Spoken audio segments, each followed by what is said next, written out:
2부 3 윤회. 오랫동안 시다르타는 속세의 삶, 쾌락의 삶을 살았으나 그런 삶에 완전히 빠져들어 동화된 것은 아니었다.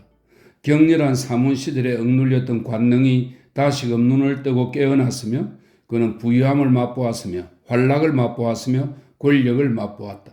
그렇지만 그는 오랫동안 마음속으로는 여전히 사문으로 머물러 있었으니 이러한 사실을 그 영리한 여자 카말라가 제대로 알아차렸던 것이다. 그의 삶의 방향은 여전히 사색과 기다림 그리고 단식의 기술에 의하여 정하여지고 있었으며 어린애 같은 속세의 사람들은 그가 그들에게 낯선 존재였듯이 그에게는 여전히 낯선 존재로 남아 있었다. 여러 해가 흘러갔건만 무사안일한 생활에 휩싸여 시다르타는 세월이 지나가는 것을 거의 느끼지 못하고 있었다. 그는 부자가 되었다. 그는 오래전에 자신의 집과 하인들을 소유하였으며 교회의 강가에 정원도 하나 갖게 되었다. 사람들은 그를 좋아하였으며 돈이나 충고가 필요할 때면 그를 찾아오곤 하였지만 카말라를 빼놓고는 아무도 그와 가까이 지내는 사람이 없었다.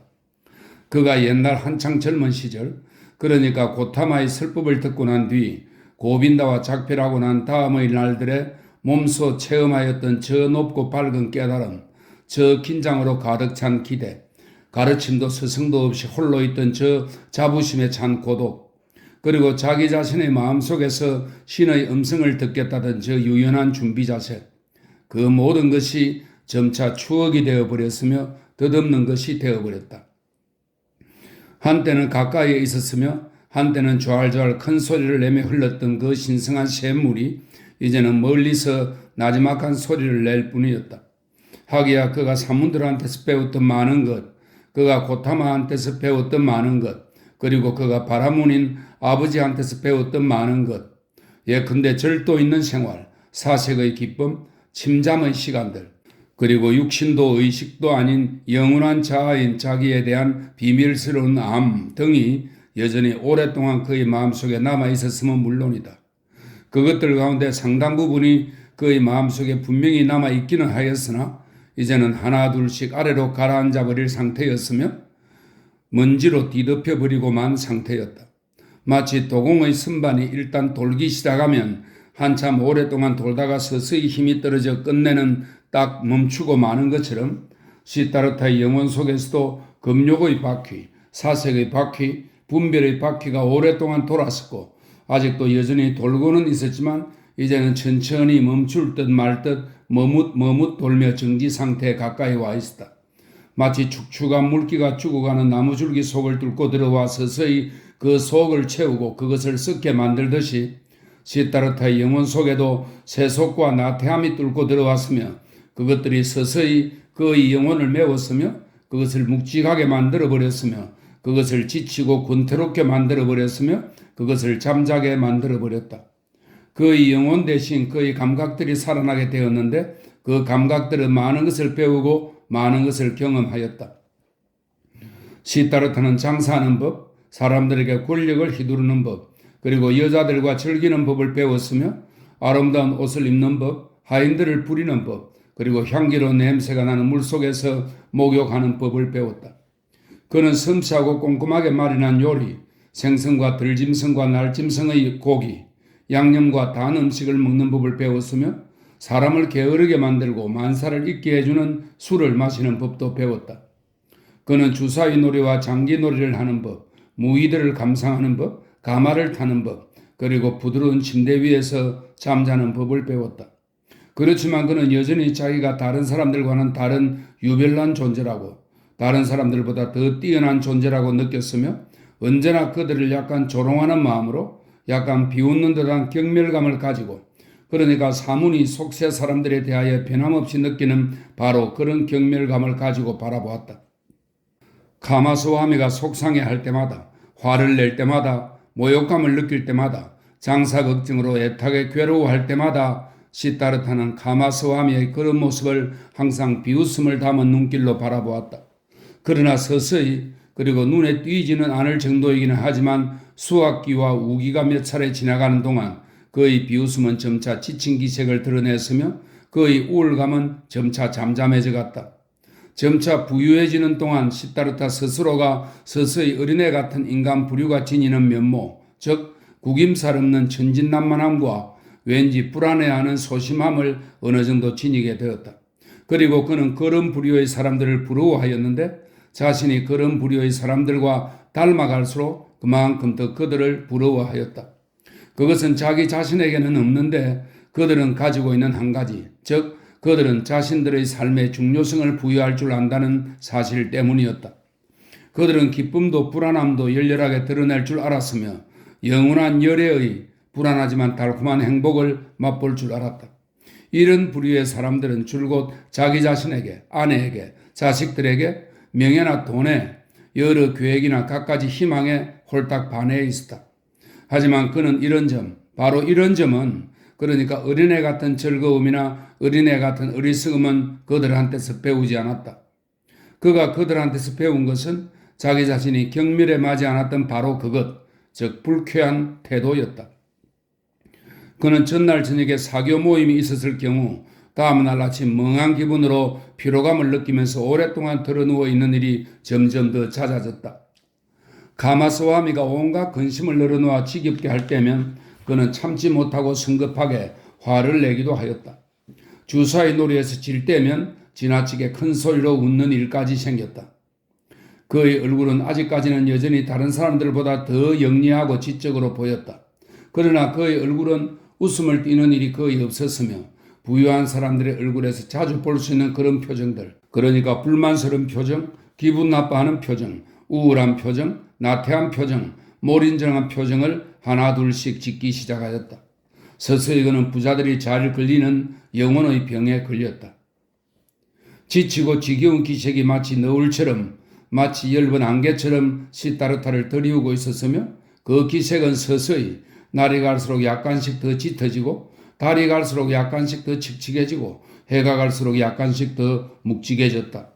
마치 새 옷이 시간이 흐르면서 낡아 빠지게 되고 시간이 흐르면서 본래의 아름답던 색깔을 잃어버리고 얼룩이 생기고 주름이 잡히고 솔기가 닳아 헤어지고 여기저기에 헤어진 자국과 꿰맨 자국이 드러나기 시작하는 것처럼 고빈다와 작별한 후 시작하였던 시다르타의 새로운 삶도 낡아 빠지게 되고 흘러가는 세월과 더불어 색깔과 광택을 잃어버리고 얼룩과 주름이 쌓이고 환멸과 역겨움이 그 밑바닥에 숨은 채 여기저기에 이미 흉한 모습을 드러내고 있었다.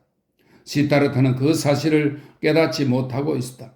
그는 단지 예전에는 자신의 내면에 깨어 있었던 그리고 자신의 찬란했던 한창 시절에는 매번 자신을 이끌어 주었던 그 밝고 확실한 음성이 침묵을 지키는 상태가 되어버렸다는 사실만을 깨닫고 있었다. 그는 세상이라는 덫에 사로잡혀 버렸다. 그는 쾌락, 욕구, 태만에 사로잡혀 버렸으며 그리고 마침내는 그 자신의 끊임없이 가장 어리석은 것으로 경멸하고 조소해마지 않았던 악덕인 탐욕에도 사로잡혀 버렸다. 그는 결국 소유물, 재산과 부에도 사로잡힌 꼴이었으니 그런 것들이 그에게는 유희나 하찮은 장난이 아니라 사슬과 짐이 되었다. 시다르타는 온갖 술수가 판을 치는 이상야릇한 인생 행로를 걷던 도중에 주사의 노름에 끼어들므로써 가장 창피스러운 이 마지막 예속 상태에 빠져들게 되었다. 말하자면 시다르타는 마음속으로 사문이기를 포기하였던 순간부터 줄곧 예전 같으면 미소를 지으면서 어린애 같은 인간들의 습속이라고 마지못해 끼어들었던 돈과 귀중품을 따먹기 위한 노름에 점차 광분하면서 열정적으로 덤비기 시작하였던 것이다.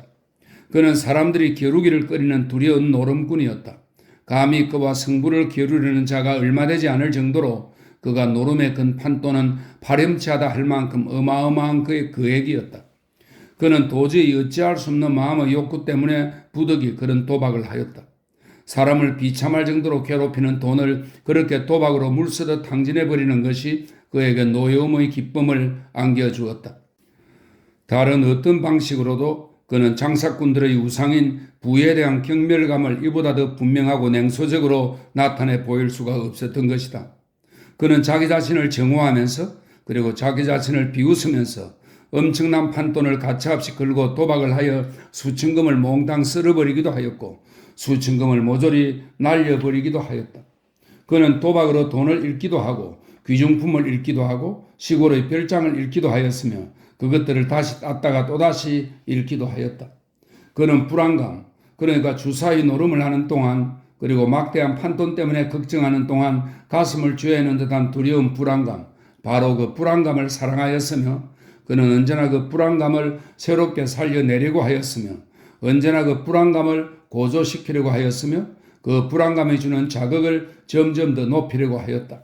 왜냐하면 지겨울 정도로 물려버린 미지근하고 맥 빠진 자신의 삶에서 그러한 감정 속에라도 빠져야만 그나마 자신의 행복 같은 어떤 것, 도취 같은 어떤 것, 고향된 삶 같은 어떤 것을 느낄 수 있었기 때문이다. 그는 큰 손실을 당하고 나면 그때마다 매번 어떻게 하면 새로운 부를 획득할 수 있을까를 궁리하였으며 더 열성적으로 장사에 매달렸으며 빌려간 돈을 갚으라고 채무자들을 더 지독하게 달달 볶아댔는데 그것은 그가 앞으로도 계속 도박을 하고 앞으로도 계속 돈을 탕진하고 앞으로도 계속 부에 대한 자신의 경멸감을 드러내 보여주고자 하였기 때문이었다. 시타르타는 손해를 보게 되면 침착함을 잃어버렸으며 기한을 어기는 채무자에 대한 참을성도 잃어버렸으며 거지들에 대한 선량한 친절함도 잃어버렸으며 간절하게 부탁하는 사람들에게 돈을 희사하는 재미도 돈을 빌려주는 재미도 잃어버렸다. 노름할 때는 주사위 한번 잘못 던져 만금을 잃고도 그냥 웃어 넘겨버리는 그가 장사에서는 더 지독해지고 더 인색해졌으며 밤에는 이따금씩 돈 꿈을 꾸는 일마저 있었다. 그리고 그는 그런 흉측한 마부의 상태로부터 깨어날 때마다 침실의 벽에 걸린 거울에서 더 나이 들고 더 흉측하게 변해가는 자신의 얼굴을 볼 때마다 수치심과 구역질이 자신을 덮칠 때마다 새로운 노름으로 관능적인 쾌락과 주지 육림의 마취 상태 속으로 계속 도망을 쳤다. 그러고는 그 도피 상태로부터 다시 빠져나와 재산 축적과 돈벌이의 충동으로 되돌아왔다. 이러한 무의미한 악순환을 계속하는 가운데 그는 지치고 늙고 병들었다. 그러던 어느 날 그는 경고의 꿈을 꾸었다. 저녁 시간 내내 그는 카말라의 집에 그녀의 유원지에 있었다. 그들은 나무 밑에 앉아 이야기를 나누고 있었는데 카말라가 마음에 담아두었던 말들을 꺼냈는데 그 말들의 배후에는 슬픔과 권태가 감추어져 있었다. 그녀는 그에게 고타마에 관하여 이야기해달라고 부탁하였다. 그녀는 시타르타가 그의 눈이 얼마나 순수하였던가, 그의 입이 얼마나 고요하고 아름다웠던가, 그의 미소가 얼마나 자비로웠던가, 그의 걸음걸이가 얼마나 평화로웠던가, 그러한 이야기를 아무리 많이 해주어도 흡족해 하지 않고 고타마에 관한 이야기를 계속 듣고 싶어 하였다. 그는 오랫동안 그녀에게 거룩한 부처의 이야기를 들려주지 않으면 안 되었다.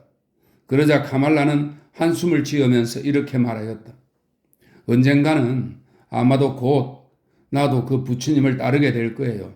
나는 그분에게 이 유언지를 바치고 그분의 가르침에 귀의할 거예요.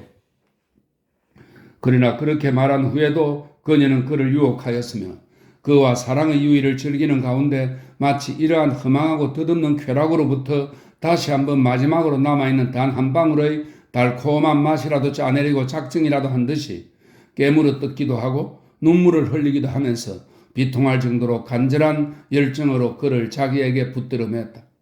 그런데 참 묘하게도 시타르타가 이러한 환락이 죽음과 얼마나 가까운 관계에 있는가를 이 순간만큼 분명하게 느낀 적이 없었다. 사랑의 유의가 끝나고 시타르타는 그녀 옆에 누워 있었다. 카말라의 얼굴이 바로 가까이에 있었다. 그는 그녀의 눈알의 부위와 입 언저리에서 그 어느 때보다도 더 분명하게 불안감을 나타내는 어떤 문자를 읽어냈다. 섬세한 선들과 잔주름살이 만들어내는 그 문자는 가을과 늙음을 상기시켜 주었다. 이제 겨우 40대에 들어선 시타르타 자신도 검은 머리카락 사이로 여기저기 희끗희끗 모습을 드러내는 흰 머리카락을 볼 수 있었다. 아름다운 카말라의 얼굴에는 고달프고 권태로운 기색이 아무런 즐거운 목표도 없이 걸어온 오랜 인생 행로에 대한 고달프고 권태로운 기색이 역력하게 나타나 있었다. 그녀의 얼굴에는 그러한 기색뿐만 아니라 그녀가 시들어가고 있다는 표시, 그리고 아직 한 번도 입 밖에 낸 적이 없으며 아마 한 번도 뚜렷하게 의식된 적도 없을 숨겨진 두려움, 말하자면 늙음에 대한 두려움, 인생의 가을에 대한 두려움, 필연적으로 죽을 수밖에 없다는 사실에 대한 숨겨진 두려움도 나타나 있었다. 한숨을 내쉬며 그는 그녀와 헤어졌다. 영혼은 불쾌함과 은폐된 불안감으로 가득 차 있었다. 그녀와 헤어지고 난 후 시타르타는 무희들과 함께 자기 집에서 술을 마시며 그날 밤을 보냈다. 그는 사실은 이제 더 이상 그를 처지도 아니면서 그 자리에 함께 어울린 같은 신분의 사람들보다 더 우월한 척 거만하게 굴었으며 술을 많이 마시고 밤늦게 자정이 지났어야 피곤하기는 하였지만 흥분한 상태로 거의 절망에 빠져 당장 울음이라도 나올 것 같은 격앙된 상태로 잠자리에 들었다. 한참 동안 아무리 잠을 청해보아도 도무지 잠을 이룰 수가 없었다. 그의 마음은 더 이상 참을 수 없을 것 같은 비참한 심정으로 가득 찼으며 미적지근하고 역겨운 술맛, 너무나 달콤하지만 허전한 음악, 무기들이 너무나 간드러지는 미소, 그녀들의 머리카락과 가슴에서 풍겨나오는 너무나 달콤한 향내, 이런 것들과 더불어 구토감이 온몸에 파고들어와 있는 것 같은 기분을 느꼈다. 그러나 구역질나게 하는 것은 이 모든 것보다는 오히려 자기 자신, 그러니까 향내가 코를 찌르는 자기의 머리카락, 자기 입에서 풍겨나오는 술 냄새, 살갗의 맥 풀린 피로감과 불쾌감, 바로 이러한 것들이었다. 마치 너무 많이 먹어대고 너무 많이 마시된 사람이 먹고 마신 것을 고통스러워하면서 다시 토하여 버리고 나면 속이 가벼워지고 시원해져 상쾌감을 느끼듯이 그 잠 못 이루는 자는 엄청나게 거센 구토감의 파도에 휩쓸린 상태에서 이러한 향락, 이러한 고질적인 습관, 이러한 무의미한 생활 전체와 자기 자신의 무거운 짐으로부터 벗어나 편안해지기를 간절히 원하였다. 드디어 아침 햇살이 비치고 시내에 있는 그의 집 앞 거리에서 꼭두새벽에 나다니는 사람들의 발소리가 들릴 때쯤에야 비로소 그는 꾸벅꾸벅 졸았는데 꿈인 듯 생시인 듯 분명하지 않지만 자기가 잠을 자고 있다는 막연한 예감이 잠시 들었다. 바로 이 순간에 그는 꿈을 꾸었다. 가말라는 금빛 찬란한 새장에 자그맣고 희귀한 새를 한 마리 기르고 있었다. 그는 이 새의 꿈을 꾼 것이었다. 그 꿈의 내용은 이러하였다. 아침만 되면 한 번도 빼놓지 않고 지저귀던 이 새의 소리가 웬일인지 들리지 않았다는 생각이 불현듯 뇌리를 스쳐서 새장 쪽으로 다가가 새장 안을 들여다보니 그 새는 죽어 있었고 이미 시체가 되어 바닥에 딱딱하게 굳은 채 쓰러져 있었다. 그는 새를 새장에서 끄집어내어 한순간 손에 올려놓고 이리저리 살펴보다가 골목 밖으로 휙하니 던져버렸다. 바로 그 순간 그는 갑자기 소스라치게 놀라 몸을 부르러 떨었다. 그리고 그의 마음은 쓰리도록 아파왔다.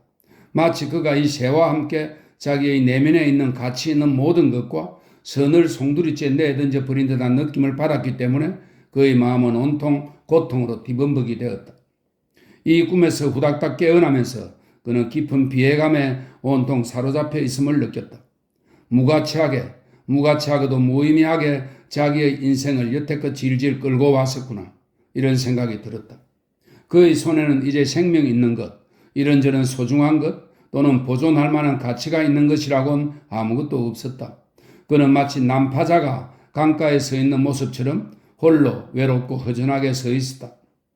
암담한 마음으로 시타르타는 자기 소유의 어느 유원지 별장으로 가서 문을 걸어 잠그고는 망고나무 아래에 정조하였다. 그는 마음속에서 죽음을 느꼈으며 가슴속에 전율을 느꼈다.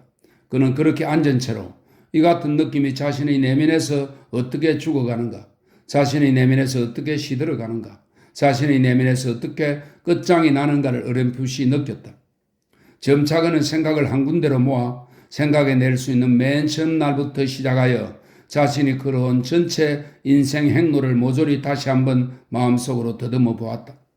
도대체 자기가 언제 어느 때 행복이라는 것을 체험해 보았으며 그리고 도대체 언제 진정한 환희를 맛보았던가. 아, 그렇다. 그런 적이 있었다. 벌써 자기는 여러 차례 그러한 행복이나 환희를 맛보았다. 소년 시절 자기는 브라만들한테 칭찬을 들을 때면 같은 또래의 소년들을 훨씬 앞지르는 뛰어난 솜씨로 성스러운 경전의 구절들을 암송하거나 학자들과 토론을 벌이거나 제사 지낼 때 도와주는 조수 노릇을 할 때면 그러한 행복이나 환희를 맛보았다. 그때 자기는 다음과 같은 마음의 소리가 들려오는 것을 느꼈다.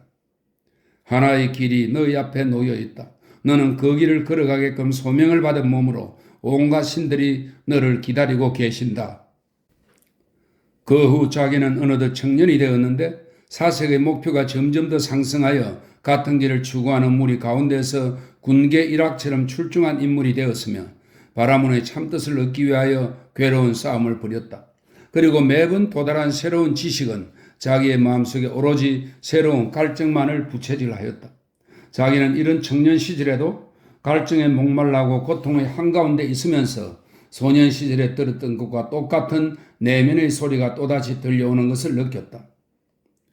떠나거라 떠나 너는 소명을 받은 몸이니라. 정든 고향을 떠나 사문 생활을 선택하였을 때 그리고 그 후 다시 사문들로부터 멀리 벗어나서 완성을 이룬 자인 고타마에게 갔을 때 그리고 또 그 완성자로부터도 멀리 벗어나 불확실함 속으로 빠져들어갔을 때에도 자기는 바로 그 내면의 소리를 들었다. 그러나 자기가 그 내면의 소리를 들어보지 못한 지가 얼마나 오래되었던가. 자기가 보다 더 높은 목표에 도달하지 못하여 본 지가 얼마나 오래되었던가. 자기가 걸어온 길은 얼마나 단조롭고 황량하였던가. 자기가 높은 목표도 없이 갈증도 없이 향상도 없이 자그마한 쾌락들에 만족하면서도 결코 흡족해 하지 못한 채 헛되이 보낸 세월이 그 얼마나 길었던가. 그 여러 해 동안 스스로 의식하지는 못하였지만 자기는 그 어린애 같은 무수한 사람들처럼 되어버리고 무척 애를 썼고 또 그런 생활을 동경하여 왔다. 그러나 비록 그랬다 하더라도 자기의 생활은 그들의 생활보다 훨씬 비참하였고 훨씬 빈약하였다. 왜냐하면 그들의 목표가 자기의 목표가 될 수는 없고 마찬가지로 그들의 근심 걱정도 자기의 근심 걱정이 될 수는 없으며 또 가마스와미류의 인간들의 전체 세계라는 것이 사실 자기에게는 고작해야 단지 한판의 놀이, 구경삼아 보는 한바탕의 춤, 한마당의 희극에 불과하였기 때문이다. 단지 카말라만이 자기에게 사랑스러운 존재였고 자기에게 소중한 가치가 있는 존재였다. 그러나 그녀가 아직도 그런 존재일까? 자기가 아직도 여전히 그녀를 필요로 하고 있는 것일까? 또는 그녀 역시 여전히 자기를 필요로 하고 있을까? 그녀와 자기가 끝없는 유의를 계속하고 있는 것이 아닐까? 그 끝없는 유의를 위하여 사는 것이 과연 반드시 필요한 것일까? 아니다. 그것이 반드시 필요한 것은 아니다. 이런 유의야말로 바로 윤회라고 부르는 것이다. 어린애들의 유의인 것이다. 아마도 한 번, 두 번, 10번 정도는 애정을 지니고 놀아볼 만한 유의일지도 모르겠으나 그러나 계속하여 언제까지나 영원히 그 유의를 반복한다면 과연 어떨까? 그때 시타르타는 이 유의가 끝났다는 것을 자기가 이 유의를 더 이상 계속할 수 없으리라는 것을 알게 되었다. 온몸에 소름이 쫙 돋았다. 그는 자신의 내면에 있던 어떤 것이 죽어버리고 없다는 것을 느꼈다. 그날 하루 종일 그는 아버지를 생각하면서 고빈다를 생각하면서 고타마를 생각하면서 망고나무 아래 앉아 있었다. 겨우 가마스와미 같은 인간이 되기 위하여 자기가 그 사람들을 떠나지 않으면 안 되었단 말인가. 밤의 어둠이 찾아들기 시작할 때에도 여전히 그는 그대로 앉아 있었다. 그는 고개를 쳐들어 밤하늘의 별들을 바라보면서 생각하였다. 나는 여기 망고나무 아래 나의 정원에 앉아 있다. 그는 싱긋 미소를 지었다. 자기가 망고나무 한 그루를, 자기가 정원을 하나 소유하고 있다는 것이 과연 반드시 필요한 일이며 과연 올바른 일일까? 그것은 어리석고 유치한 장난이 아닐까? 그는 이것들과도 관계를 청산하였으며 이것들도 그의 내면에서 죽어버렸다. 그는 일어서서 망고나무에 작별을 구하고 그 정원에도 작별을 구하였다. 그는 그날 온종일 음식을 전혀 입에 대지 않았기 때문에 심한 허기를 느꼈다. 그러자 시내에 있는 자신의 집, 아늑한 거실과 침대, 그리고 음식이 차려진 식탁이 생각났다. 그는 지겹고 지친 듯한 미소를 짓더니 머리를 슬레슬레 흔들고는 이 모든 것들의 작별을 구하였다. 바로 그날 밤 시타르타는 자신의 정원을 떠났으며 그 도시를 떠났으며 그 후 다시는 되돌아오지 않았다. 시타르타가 도적들의 손에 잡혀간 것으로 생각한 가마스와미는 오랫동안 사람들을 시켜 그를 찾아보도록 하였다. 가말라는 사람들을 시켜 그의 행방을 수소문하지 않았다. 그녀는 시타르타가 사라져버렸다는 소리를 들었을 때 놀라지 않았다. 그녀는 그런 일을 항상 기다려오지 않았던가? 그는 사문이며 집 없는 뜨돌이이며 순례자가 아니던가. 그녀는 그와 마지막으로 만났을 때 이런 사실을 가장 뼈저리게 실감하였었다. 그녀는 이 상실의 고통 한가운데에서도 자기가 그를 마지막으로 만났을 때 그를 정말 그토록 진정으로 우러나오는 애정으로 자기 가슴에다 끌어안았다는 사실을 떠올리며 그리고 자신을 다시 한번 그토록 남김없이 그에게 바쳐서 자신을 온통 독차지하도록 하였으며 자신의 머릿속이 온통 그에 대한 생각으로 가득 차 있다는 느낌을 받았던 사실을 떠올리며 그나마 다행스럽게 여겼다.